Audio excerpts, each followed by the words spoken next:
আমি সরকারকে দ্ব্যর্থহীন কণ্ঠে এটা অনুরোধ করব যে আমাদের এই মায়েদেরকে, আমাদের এই বোনদেরকে, আমাদের এই শিক্ষকদেরকে রাস্তায় বসিয়ে রেখে আমাদের কারো অধিকার থাকার কথা নয় আমরা চেয়ারে বসে থাকব।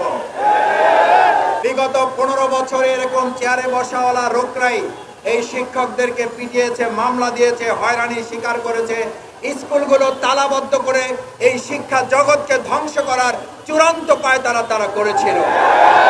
এই সরকারের দায়িত্ব হচ্ছে 50টা সংস্কারের তালিকা করলে 1 নম্বর তালিকায় শিক্ষা জগৎকে সংস্কার করে তারা কাজ শুরু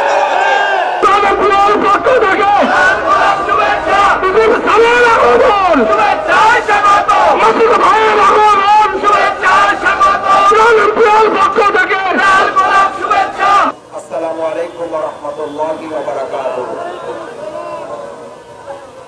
প্রথমেই মহান আল্লাহর শুকরিয়া আদায় করি যে আল্লাহ তাআলা আমাদেরকে পবিত্র মাহে রমজান পর্যন্ত এখনো বাঁচিয়ে রেখে আন্দোলন সংগ্রামের মধ্য দিয়ে হলেও বিগত 15 বছর তো আমরা আন্দোলনও করতে পারিনি, আমাদেরকে রাস্তায় দাঁড়াতেও দেওয়া হয়নি। আপনাদের মতো এই শিক্ষকদেরকে রাস্তায় দাঁড়ানোর সুযোগও যে সরকার দেয় নাই, সেখান থেকে আল্লাহ তাআলা কিছুটা স্বস্তিদায়ক পরিবেশে আমাদেরকে যে আল্লাহ তাআলা কথা বলার অধিকার দিয়েছেন, নিয়ামত দিয়েছেন, সেই কথা বলার নিয়ামতে আল্লাহ তাআলা আমাদেরকে শামিল করেছেন এবং এই অধিকারটুকু আমরা প্রয়োগ করতে পারছি। সেই জন্য আল্লাহ তাআলার দরবারে আমরা সবাই শুকরিয়া আদায় করি, আলহামদুলিল্লাহ। একই সাথে আমরা বিস্ময় প্রকাশ করছি এবং উদ্বেগ প্রকাশ করছি যে ফ্যাসিস্ট সরকারের বিদায়ের মধ্য দিয়ে বৈষম্য দূর করে একটি বৈষম্যহীন রাষ্ট্র প্রতিষ্ঠা করার অঙ্গীকার নিয়ে এই অন্তর্বর্তীকালীন সরকার ইতিমধ্যে কয়েক মাস অতিবাহিত করার পর আমাদেরকে আবার রাস্তায় এসে আন্দোলনের মাধ্যমে দাবি আদায় করতে হবে। এটা শুধু শিক্ষক সমাজ নয়, এটা এদেশের কোনো একজন নাগরিকেরও আর স্বাভাবিক বিষয় হওয়ার কথা নয়। সেখানে শিক্ষকরা যখন রাস্তায় এসে পড়েন, শিক্ষকদেরকে দেখলে যেখানে অন্য কেউ এখনো চেয়ার ছেড়ে দেন, আমাদের মতো ছাত্ররাও এখনো আমাদের সেই শিক্ষকদেরকে দেখলে যাদের চেয়ার ছেড়ে দিলে আমরা সম্মানিত বোধ করি, সেই শিক্ষকরা যখন চেয়ার ছেড়ে রাজপথে কোনো রকম সম্মান ছাড়া তারা আদায়ের জন্য, কোনো দাবি আদায়ের জন্য বসে পড়েন, এর চেয়ে আর শক্ত কোনো প্রতিবাদ বাংলাদেশের জমিনে কেউ করতে পারে এটা আমার জানা নেই। সুতরাং শিক্ষকরা তাদের চেয়ার, তাদের সম্মান ছেড়ে রাজপথে তারা এই বসে পড়েছেন। আমি মনে করি অন্তর্বর্তীকালীন সরকার বাংলাদেশের চলমান যদি আরো কয়েক শত আন্দোলনও থাকে, সকল আন্দোলনের মধ্যে এই আন্দোলনের শক্তিকে তারা অগ্রাধিকার ভিত্তিতে গ্রহণ করবেন এবং সেটা বিবেচনায় নিয়ে আমাদের এই নন এমপিওভুক্ত শিক্ষকবৃন্দের যে দাবি, এই ন্যায্য দাবিকে তারা বিবেচনায় নেবেন এবং বিবেচনায় নিয়ে তাদের সাথে আলোচনা করে যত সম্ভব কম সময় এই দাবি আদায়ের ব্যাপারে তাদের সামনে প্রকাশ্যে সরকারকে কথা বলার জন্য বিশেষভাবে অনুরোধ করছি। সম্মানিত শিক্ষকবৃন্দ, আমাদের শিক্ষক ভাইয়েরা আছেন, আমাদের শিক্ষক মায়েরা আছেন, আমাদের শিক্ষক বোনেরা এখানে আছেন। আমি অনেককে দেখেছি তাদের বাচ্চাকে সাথে করে নিয়ে এখানে তারা এই অবস্থান কর্মসূচিতে অংশগ্রহণ করেছেন। তাদের নাবালক শিশুকে নিয়ে তারা এখানে আছেন। আমি তাদের সাথে গত 2 দিন আগে কথা বলেছি, জেনেছি যে তারা এখানে ইফতার করার কোনো ব্যবস্থা নেই, তাদের সাহারি করার কোনো ব্যবস্থা নেই, তাদের তারাবি পড়ার মতো এখানে কোনো সাময়িক কোনো ব্যবস্থাও তারা করতে পারেন নাই।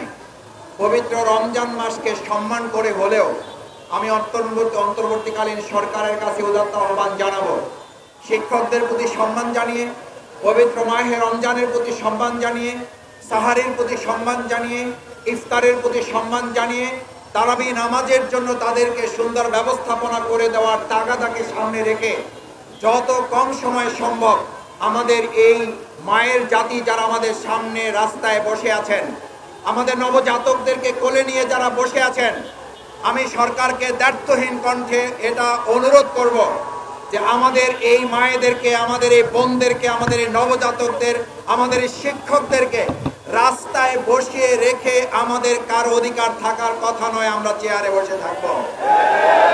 সুতরাং আমরা যারা চেয়ারে বসে আছি এটা ভাবার কোনো কারণ নেই।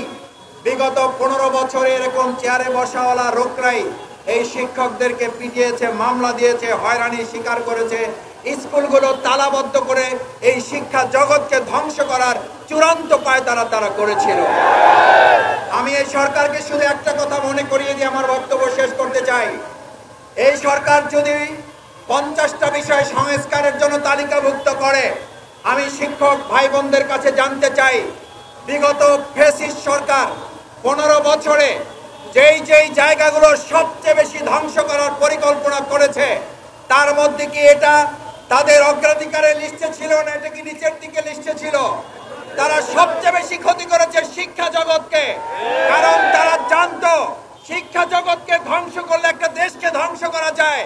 শেখ হাসিনা এসেছিল এই দেশকে ধ্বংস করার জন্য, আর তার টার্গেট হিসাবে শিক্ষা জগৎকে ধ্বংস করার পরিকল্পনা নিয়ে যেখানে তারা কাজ করেছে, এই সরকারের দায়িত্ব হচ্ছে 50টা সংস্কারের তালিকা করলে 1 নম্বর তালিকায় শিক্ষা জগৎকে সংস্কার করে তারা কাজ শুরু করা উচিত।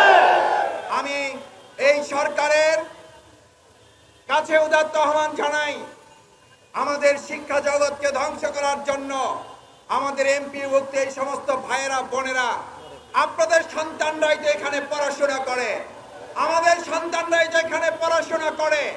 কারিগর তো তারা, ডাক্তার করার কারিগর তারা, ইঞ্জিনিয়ার করার কারিগর তারা। আজকে রাষ্ট্রনায়কের জায়গায় যারা বসে আছেন, আপনাদেরকেও এরকম কেউ না কেউ শিক্ষা দিয়ে আপনাদের এই জায়গায় তারা বসিয়েছে। তাদের প্রতি কৃতজ্ঞতাবোধের অংশ থেকে আমি সরকারের কাছে আহ্বান জানাবো, বাংলাদেশ জামাত ইসলামী আজ এখানে এসে দাঁড়িয়েছে আমাদের এই শিক্ষক বৃন্দের কষ্টের সাথে সহানুভূতি ব্যক্ত করার জন্য। আমরা এখানে এসে দাঁড়িয়েছি আমাদের এই শিক্ষক শিক্ষিকা ভাই বোনদের দাবি আদায়ের আন্দোলনকে আরো সক্রিয় বিবেচনায় নেওয়ার অনুরোধ জানানোর জন্য। আমরা আশা করব তাদের এই সমস্যার সমাধানে অন্তর্বর্তীকালীন সরকারের যে কয়েকটি মন্ত্রণালয় আমরা উদ্বেগের সাথে লক্ষ্য করেছি, তার মধ্যে বর্তমানে অন্তর্বর্তীকালীন সরকারের জনগণের প্রত্যাশা পূরণে শিক্ষা মন্ত্রণালয় যে ভূমিকা রাখা দরকার সেই ভূমিকা তারা রাখছেন না, বরং কোন কোন ক্ষেত্রে ফ্যাসিস্ট দোসরদের অনুসারী হিসাবে তাদের কাজ তারা বাস্তবায়নে অপতৎপরতা চালাচ্ছে। আমরা একটা কথা পরিষ্কার বলি, এদেশের শিক্ষা আন্দোলন, শিক্ষক সমাজ এবং 2024-এর জুলাই আগস্টের গণঅভ্যুত্থানকে উপেক্ষা করে কেউ যদি আবার বিগত 15 বছরের ফ্যাসিস্টদের কোন পরিকল্পনা বাস্তবায়নের অপতৎপরতা চিন্তা পরিকল্পনা করেন, যে আন্দোলন জুলাই আগস্টে দেখেছেন তার চেয়ে কয়েক গুণ আন্দোলন করার সক্ষমতা এই জনগণের আছে।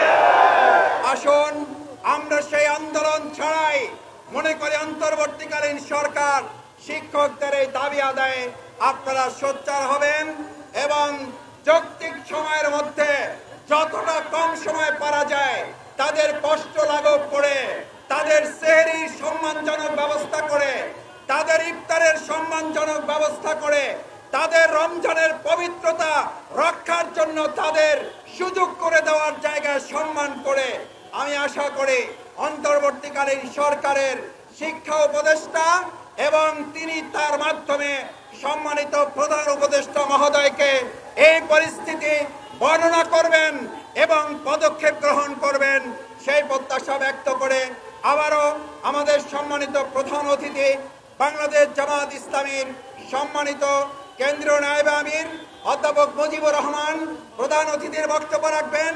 ইতিমধ্যে আপনারা লক্ষ্য করেছেন বাংলাদেশের জনগণের, ছাত্র জনতার, শিক্ষা জগতের গণ অধিকার আন্দোলনের অন্যতম প্রধা বাংলাদেশ ইসলামী ছাত্র শিবিরের সংগ্রামী সেক্রেটারি জেনারেল নুরুল ইসলাম সাদ্দাম আমাদের মাঝে এসে উপস্থিত হয়েছেন।